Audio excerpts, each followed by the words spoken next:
Quel est le précédent? Lotisna et achicha bilvavecha. Ne hais pas ton ami, ton frère, dans ton cœur. Hocheach tochiach et amitecha. Velotissa à la frette. Réprimande ton altère et ne porte pas de faute sur lui. Lotikon velotito. Verset suivant. Ne te venge pas, ni n'aie de rancune. Disons, on voit bien la suite logique. Parce que tu t'es senti offensé, tu t'es senti atteint. Oui? Eh bien, qu'est-ce que tu as tendance à faire? À garder les choses. La Torah nous dit Lotisna et achicha bilvavecha. Ne garde pas ça en ton cœur. Ne fais pas germer une sin'a, une haine. Oui? Va parler à l'autre. Ochia tochia. Va t'expliquer avec l'autre. Perce l'abcès. Oui? Perce l'abcès. Ochia tochia. Alors vous allez oui, mais quelquefois ça sert à rien. Alors ici ça sert à rien. Ochia tochia. Ouais, mais j'ai essayé. La Torah continue. Lotikom de lotitov, j'avais envie de dire, malgré tout. Malgré tout, lotikom de lotitov. Vous allez me dire, bah, c'est quand même fort, hein. On nous en demande trop. Mais pourquoi tant que ça? Et tu sais pourquoi? Parce qu'elle venait en Mecha. Parce que cette personne a fait partie de ton peuple. Il a une ascendance. Il y a quelque chose en lui qui est ressemblant à ce qui est en toi. Il y a des valeurs, il y a des midotes qui sont là. Elles sont peut-être tapies, elles sont peut-être poussiéreuses, elles sont peut-être tout ce que tu veux, mais il y a quand même quelque chose. Et quand on dit qu'il est Ben Amecha, il fait partie de ton peuple, oui, c'est-à-dire qu'il fait partie de ta famille. Et quand on dit Lotikom et Lotitor, le Midrash trouve cet exemple absolument génial. J'avoue que tout le monde doit apprendre, hein. Je suis le premier à me dire ce que je suis en train de vous dire. C'est que quand, admettons, en coupant une tomate ou une tranche de pain, vous vous blessez parce que votre main droite a été mal à droite vis-à-vis de votre main gauche. Est-ce que votre main gauche va se venger de la main droite? On dit, ah, tu m'as coupé ici, alors maintenant il faut que tu te coupes ici.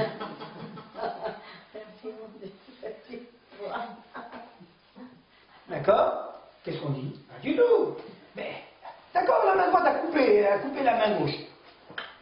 Il y a une petite entaille qui s'est faite. Peut-être plus que ça. Mais alors ça veut dire maintenant qu'on va devoir se venger. C'est la même personne. C'est la même entité. Eh bien ici c'est la même chose. Lotikom, lotito, et béné en mecha. Nous sommes tous, oui, les enfants d'un même père en quelque sorte. La quartier est ennemi.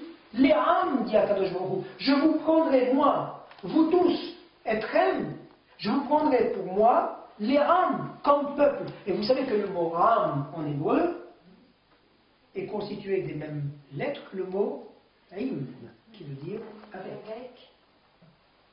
Un peuple, c'est pas comme, bon, vous m'avez certainement dû entendre le dire ou vous m'entendrez le redire, c'est pas comme en français, où le mot peuple, oui, même en anglais, oui, people, hein, on sait maintenant qu'est-ce que c'est que people quand on parle de la presse, people, ça veut dire le bas de gamme. Mais c'est vrai, en français, quand on parlait du peuple, c'était la populace, c'était le bas, on parlait toujours du bas peuple, c'est-à-dire qu'il y a une notion d'infériorité, supériorité, quand on parle du roi ou du seigneur, le peuple. Oui. En allemand, c'est pas dans ce sens-là, c'est dans un autre sens. Vous avez le Kaiser, et vous avez le Volk. Volk qui veut dire le peuple, hein, Volkswagen, oui, la voiture du peuple. Volk qui veut dire le peuple, qui vient du verbe folgen, qui veut dire suivre. Vous comprenez? Vous allez dire le chef et les autres qui sont derrière.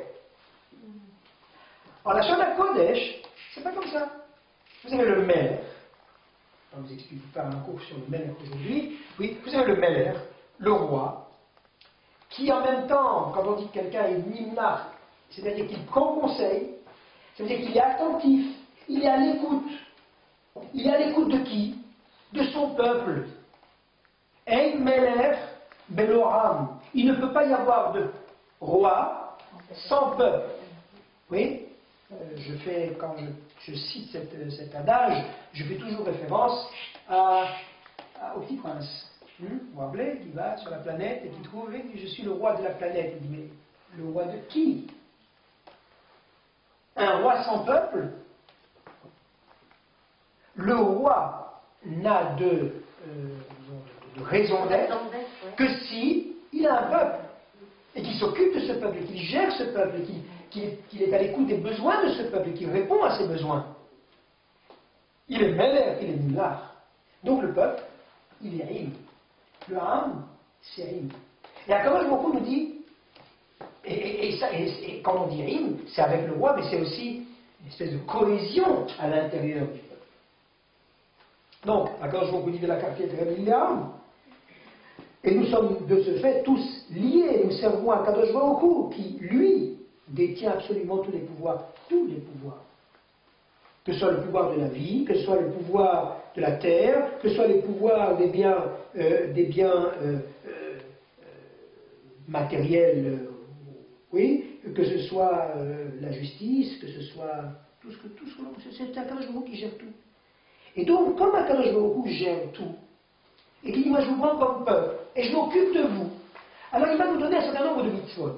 Par exemple, il va nous donner des mitzvot tels que la Shemitah, comme le Yovel, ou l'interdiction de ribit, l'interdiction de prêter à intérêt. La Shemitah, c'est laisser la terre en jachère. Le maaser donné aux Lévis, ou laisser aux pauvres ce qui leur revient, en disant, mais ne vous inquiétez pas, pourquoi vous avez peur? Même une année sans travailler la terre, de quoi avez-vous peur? Je suis là. Je vous accorderai ma braka. Akadosh Baruch Hu nous demande au niveau de nos actes de montrer une solidarité à travers la confiance qu'on a en lui. Et bien de la même façon qu'Akadosh Baruch Hu nous demande ces actes, cette entente, cette entraide matérielle, parce qu'Akadosh Baruch Hu veille et on peut lui faire confiance, et bien il va nous demander aussi, comme il nous demande de gérer nos actes, il nous demande aussi de gérer nos sentiments. Et il nous dit, tu n'as rien à craindre. Sois ouvert à l'mitotecha. Passe. Qu'est-ce que tu as à craindre? De toute façon, ce qui te revient, te reviendra. Si tu as besoin de cet aspirateur, tu ne t'inquiètes pas. Je suis là. Tu as besoin de prendre ta revanche, tu as besoin de marquer un but, tu as besoin de... L'otikon de l'auto. Quand on voit les mitzvot, donc c'est magnifique, regardez la Torah, elle nous demande de laisser comme ci, de laisser comme ça, c'est très facile de demander à quelqu'un d'agir plutôt que de lui demander de changer d'être. Vous comprenez? Or, la Torah va nous demander les deux. À titre de Ham, la Torah va nous demander les deux. Il y a les actes et il y a les comportements. Et la définition nous est donnée donc par l'exemple de Yoma, rapporté par Rashi, qui reprend bien cette idée. Vous voyez? L'otikon velotitor. Quoi, tu vas faire justice, il t'a pas prêté la fausse, tu vas dire je te prête en marge. C'est toi maintenant qui es le détenteur de la justice. C'est toi qui vas par ton attitude lui faire entendre raison. Tu crois que pour autant il va t'apprécier davantage, ou il va dire ah oui, il a raison, j'ai mal agi, je vais changer. Velotitor. Tu vas rappeler à l'autre sa faute plus tard, comme ça à froid. Tu vas te garder à attendre jusqu'à arriver à tes fins, jusqu'à arriver à atteindre ton objectif. C'est toi le justicier. Ani Hachem. Je suis Akadosh Baruch Hu. Le Hamek Davar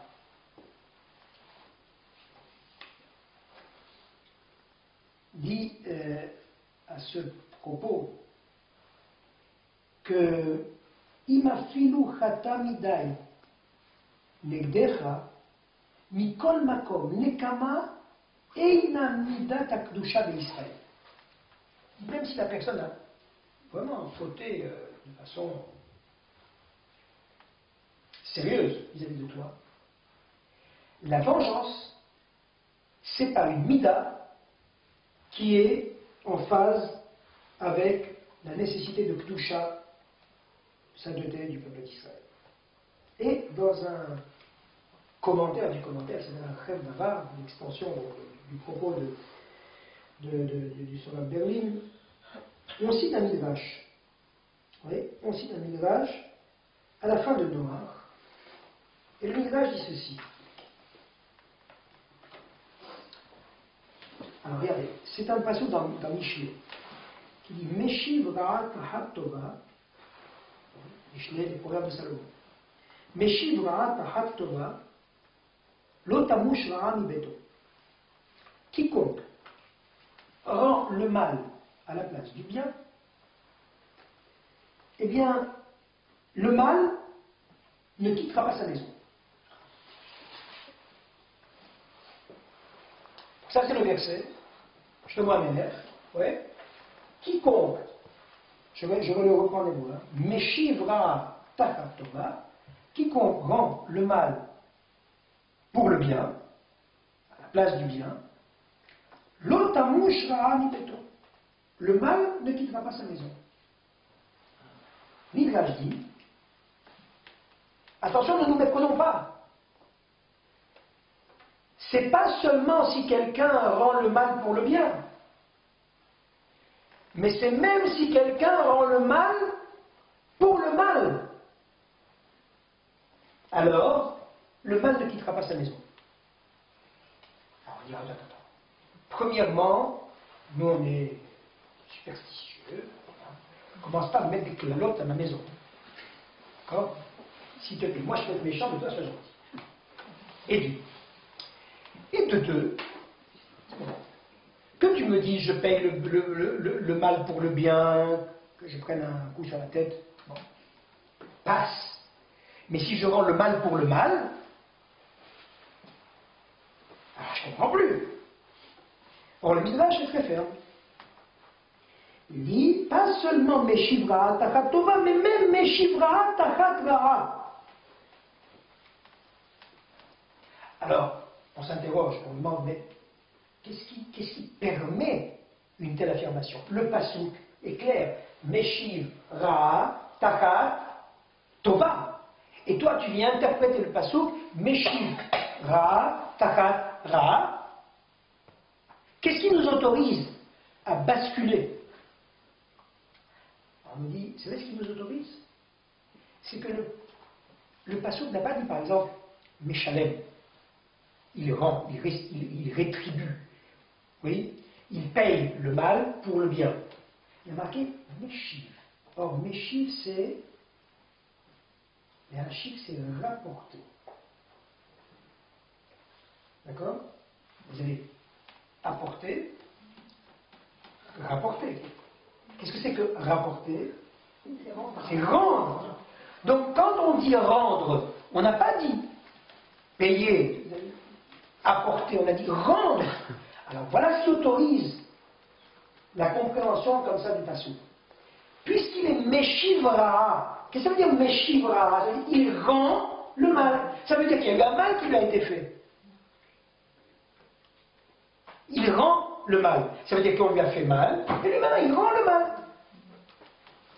Alors maintenant je voudrais comprendre le passage, parce que le passage a dit Meshivra Tachat Tova. Et moi je dis Meshivra Tachat Ra'a. Je veux bien, mais comment je m'en sors? C'est terrible. Il faut s'accrocher. Meshiv me fait comprendre que c'est une restitution. D'accord? Ça veut dire, il y a eu un Ra qui est venu à moi, et maintenant, moi, qu'est-ce que j'ai envie? C'est d'être Meshiv Ra. Donc je suis Meshiv Ra, oui, Réhouven et Shimon, encore une fois. Réhouven a demandé à Shimon. Shimon n'a pas voulu prêter à Réhouven. Alors qu'est-ce que fait Réhouven? Shimon n'a pas voulu. Maintenant, qu'est-ce que va faire Réhouven? Il va vouloir être Meshiv Ra. Meshiv Ra. Parce qu'il a connu un Ra. Et tu sais quoi? Toi, tu ne devrais pas être Meshiv Ra. Tu es Meshiv Ra Tachat Tova au lieu de retourner, de rétribuer par du bien. Si toi, quand tu as, littéralement, quand tu as reçu un mal, tu vas, théoriquement, toi, quand tu reçois un mal, il faudrait le rendre par du bien. Mais toi, qu'est-ce que tu fais? Tu vas rendre du mal au lieu de rendre du bien. Vous avez compris? C'est comme ça qu'il faut comprendre. C'est pas Réhouven, c'est pas A a fait du bien à B et B le lui rend en mal. C'est pas ça. C'est que A a fait du mal à B et B a envie de rendre du mal à A. Or non, théoriquement tu dois rendre du bien à A. Même si lui t'a fait du mal, toi tu dois lui rendre en bien. Ah bah, c'est poussé quand même. C'est poussé. Oui. Tu dois le rendre en bien. Et toi, qu'est-ce que tu fais? Au lieu de le rendre en bien, tu le rends en mal. C'est de la vengeance. Ou de la rancune. Il dit, pourquoi tu dois le rendre? Pourquoi tu dois le rendre en bien? Alors regardez, un autre passage dans Michel. Un autre passage dans Michel. Im ra'ev son'echa ha'achileu lechem. Si ton ennemi est affamé, donne-lui du pain à manger. Ton ennemi est affamé, donne-lui du pain à manger. Pourquoi? Ki gehalim atachote al rosho va'Hashem yeshalem lach. Parce que, toi, qu'est-ce que tu crois? Mon ennemi a faim. Réplique facile. Qui crève de faim? Et j'aurais plus d'ennemis. Viens chez moi à Meller, toujours le même Shlomo Meller. Ton ennemi a faim, donne-lui à manger. Et tu sais ce qui va se passer quand tu lui auras donné à manger? Alors c'est ton ennemi. Tu sais ce qui va se passer? Au-delà de il va devenir ton ami. Avant qu'il devienne ton ami, tu es posé de Khalim al-Rocho. Tu es en train d'attiser des braises sur sa tête. Parce que lui, qu'est-ce qu'il attend de toi? Il attend de toi que tu te moques de lui, il attend de toi que tu te gausses de sa famine, de sa faim. Il attend de toi que tu te frottes les mains, que tu regardes avec hauteur. Et maintenant, toi, qu'est-ce que tu viens faire? Tu viens lui donner du pain. Tu viens lui apporter à manger. Mais il bouillonne, il dit, c'est pas possible. Mais c'est pas possible. Et toi, en attendant, tu lui as donné du pain à ton ennemi. Alors toi aussi, tu bouillonnes. Ouais? Va Hachem Yeshalem Lach, Akadosh Baruch Hu te payera pour ça. Akadosh Baruch Hu aimera ça. Ça, c'est Akadosh Baruch Hu qui aimera. Mais toi, ce que tu dois faire maintenant, tu vas le faire bouillonner en lui donnant du pain. Donc, regardez, la personne a reçu du Ra. Quel doit être son Meshiv? Comment il doit être Meshiv au Ra? Il est Meshiv Tov. Et si par hasard, il est Meshiv au Ra, Takat Tova, au lieu de faire du bien, il est en train de faire du mal, à ce moment-là, le mal ne quittera pas sa maison. Qu'est-ce que ça veut dire le mal ne quittera pas sa maison? C'est pas une klala bas prix. C'est tout simplement que tu es en train de rendre l'appareil. Et toi, tu crois qu'avec ça, tu as résolu le problème. Tu crois qu'avec ça, maintenant, il a compris une fois pour toutes. Il n'a rien compris du tout. Demain, il va encore essayer. Ça veut dire maintenant, ça va être tout le temps un rapport mal. Et le mal ne quittera pas ta maison. Vous avez compris? C'est pas une question de klala, et c'est tout simplement du bon sens. C'est la chorma de Shlomo HaMelech qu'il met à notre portée. Et le Hémek d'abord nous l'explique. Il dit voilà ce qui se passerait là.